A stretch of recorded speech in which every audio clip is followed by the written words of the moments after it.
hari Senin, tanggal 12 Rabiul Awal, tahun ke-11 Hijriah, Allah perintahkan kepada malaikat Jibril, Jibril, kau turun jemput kekasihku Muhammad, cabut nyawanya, dengan catatan, tanya dulu, jika dia sudah mau, lakukan tugasmu, tapi jika belum mau, tunda tugasmu sampai dia mau.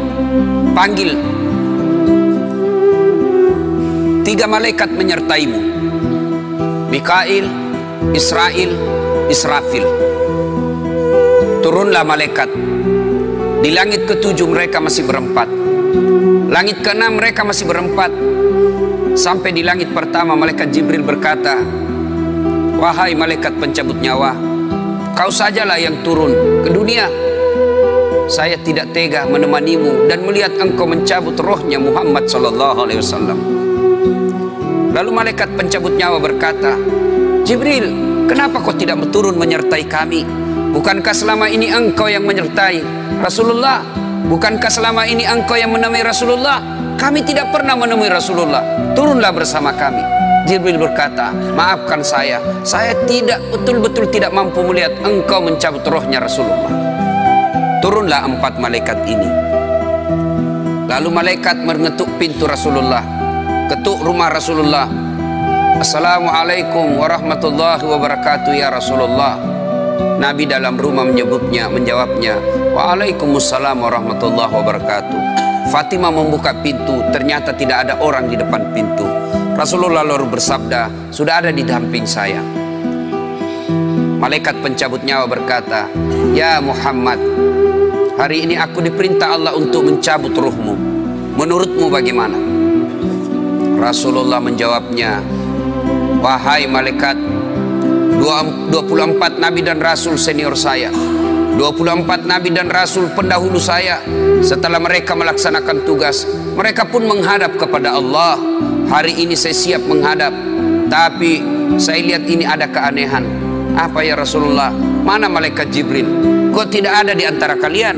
Mana sahabat saya? Mana Jibril? Malaikat pencabut nyawa berkata, Jibril menunggu di atas langit, dia tidak datang untuk menyertai kami. Lalu Nabi perintahkan, kau panggil dulu. Ada perkara yang penting yang ingin saya tanyakan kepada Jibril.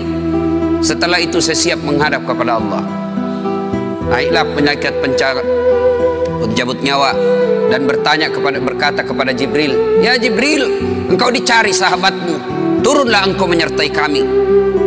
Turun malaikat Jibril, lalu ketemu dengan Nabi.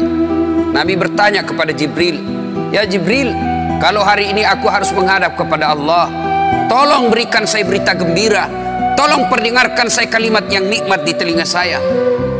Lalu Jibril bersabda, ya Muhammad, saya dapat berita gembira dari Allah.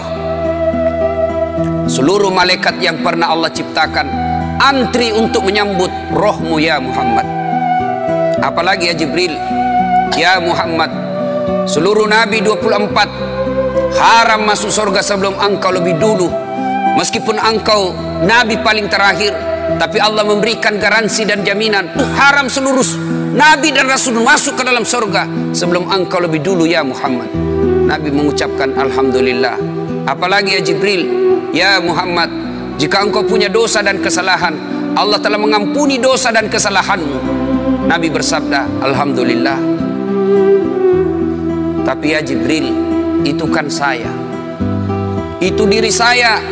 Ya Jibril, saya tidak cemas soal diri saya tidak ragu soal diri saya. Yang saya cemaskan umatku ya Jibril. Bagaimana umatku sepeninggal aku kelak?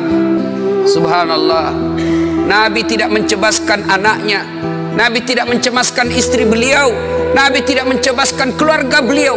Yang beliau cemaskan umatku ya Jibril. Jibril lalu berkata, baiklah kalau begitu ya Muhammad, nantikan saya. Jibril lalu menghadap kepada Allah. Selang beberapa saat muncul kembali dan berkata, ya Muhammad, aku telah mendapat berita gembira dari Allah. Meskipun engkau sudah tidak di tengah-tengah mereka, meskipun engkau sudah tidak berada di tengah umatmu, selama umatmu berpegang kepada Quran dan Sunnah, mereka akan selamat dunia sampai di akhirat. Mendengar ini Rasulullah lalu tersenyum dan berkata, alhamdulillah, segala puji bagi Allah. Malaikat pencabut nyawa, silahkan laksanakan tugasmu. Jibril mundur, majulah malaikat pencabut nyawa melaksanakan tugas dan berkata, kalau bahasa kita, ya Muhammad, maafkan saya, saya tidak mampu melakukan ini, tapi ini perintah dari Allah. Lalu Nabi bersabda, laksanakan tugasmu, saya pun siap melakukannya. Mundur malaikat Jibril, majulah malaikat pencabut nyawa melaksanakan tugasnya.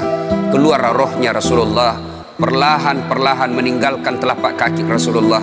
Telapak kaki Rasulullah menggigil naik ke atas betis Rasulullah, naik ke paha Rasulullah, sampai ke perut. Bercucuran keringat Rasulullah, keluar keringat Rasulullah di wajah Rasulullah. Malaikat Jibril lalu berpaling. Nabi lalu bersabda, wahai malaikat Jibril, kenapa engkau palingkan mukamu? Apakah engkau jijik melihatku? Apakah kau jijik melihat wajah saya? Jibril bersabda, ya Muhammad, ketahuilah demi Allah yang menguasai segala-galanya, tidak aku jijik melihat mukamu ya Muhammad. Aku tidak tega melihat engkau menghadapi sakaratil maut. Aku tidak mampu melihat engkau menghadapi sakaratil maut. Nabi lalu bersabda, ya Jibril, ketahuilah, andai saja Allah tidak cinta kepadaku, andai saja Allah tidak sayang kepadaku, betapa sakitnya sakaratil maut ini, tapi aku mohon kepada Allah, ya Allah, jangan engkau timpahkan sakitnya sakaratil maut ini kepada umatku. Bebankan seluruh penyakit sakaratil maut ini, bebankan seluruh sakitnya sakaratil maut ini hanya kepada aku. Jangan engkau berikan umatku ya Allah.